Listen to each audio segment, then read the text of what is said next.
Dell laptops can be hijacked, right to repair dies due to lobbying, and Google turns on auto-delete. All that coming up now on ThreatWire.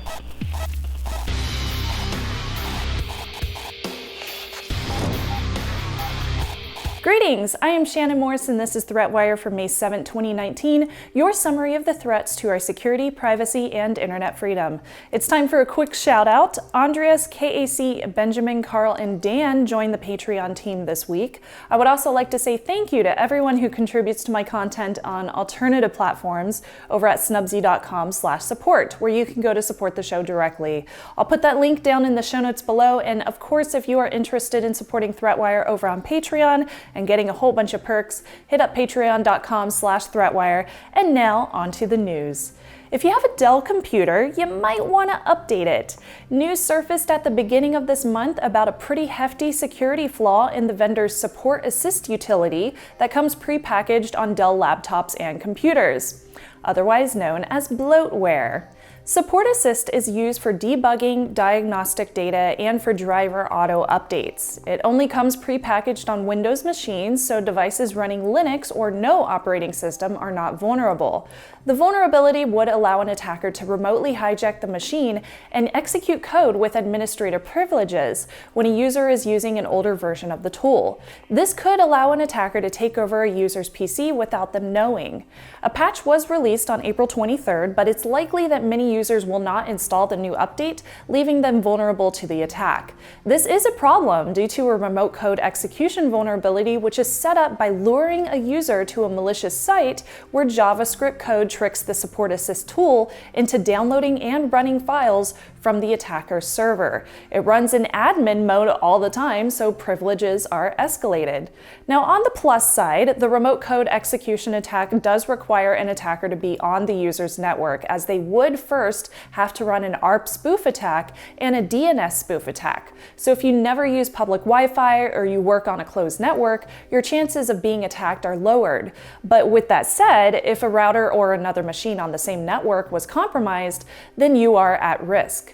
The CVE for this flaw is CVE 2019-3719, with the new update being Support Assist version 3.2.0.90. It was first discovered by Bill Demirkapi, hopefully I said that right, who reported the problem to Dell and also published a proof of concept. So make sure you update your machines.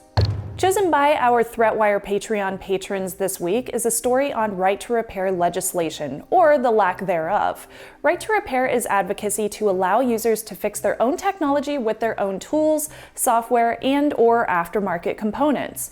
A bill was put forward by Canada's Liberal Party MPP, Michael Couture, back in February that would force companies to provide end users with parts, tools, and repair manuals at fair prices so that they have the right to repair their own products. North America currently does not have a law like this, though here in the US, 20 states are actually considering it. Many users have been forced to find aftermarket parts sold illegally or use third-party firmware like we have seen with John Deere farm equipment to make the upgrades or fixes necessary to continue using the product that they paid for. Unfortunately though, Couture's bill died during its second reading in Ontario's Parliament, during which time the majority Progressive Conservative Party voted it down. Arguments were made that the bill would force companies to hand out their code to average consumers, and it would compromise U.S. company intellectual property. Couture was approached by lobbyists who represent Apple and Panasonic and was told that this was a public safety issue, stating that it's dangerous for people to open up electronic devices and fix it themselves. They worry that users don't understand the risk of opening up an electronic device, mainly due to the possibility of puncturing a lithium-ion battery.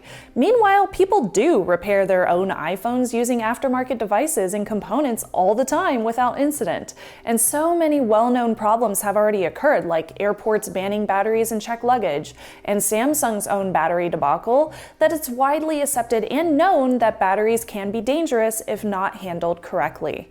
Many independent repair technicians also fix iPhones without being a part of Apple's authorized service provider program by purchasing replacement parts from manufacturers overseas instead of directly through Apple.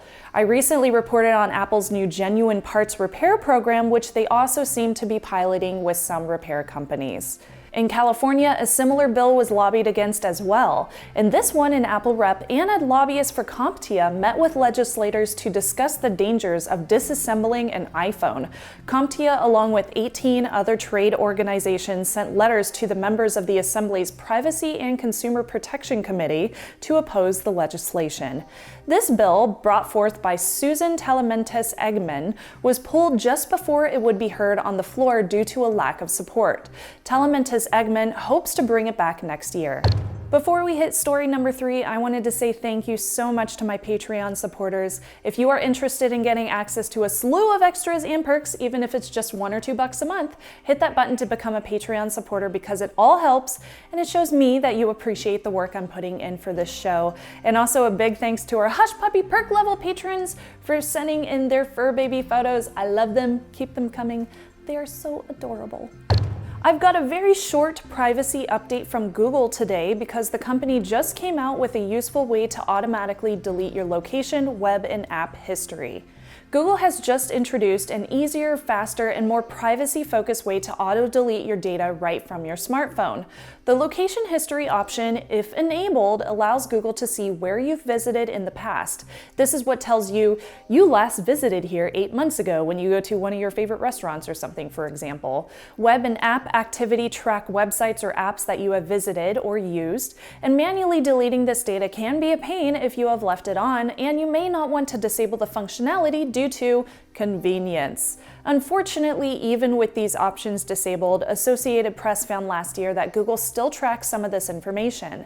They were also found to be collecting and storing data from millions of devices in what the New York Times reported as the Sensor Vault, which is used to give data to law enforcement. Links are in the description for each of these articles down below. Now, due to US Congress's questioning of these practices, Google has enabled auto-delete, which will allow you to either keep the data until deleted manually, keep it for 18 months and then delete it automatically, or keep that data for 3 months and then delete it automatically. It is opt-in, so you would need to go to your Google account page, choose data and personalization, then web and app activity. Choose delete automatically, then pick a time to auto-delete. Manually, 18 months or 3 months. Click next, then confirm your changes. And of course, you can just always disable these features entirely. That definitely works too. Auto-delete is currently rolling out to users, so you may not see this immediately. And with that, I hope you like the new studio setup. Don't forget to like and subscribe. I'm Shannon Morse, and I will see you on the internet.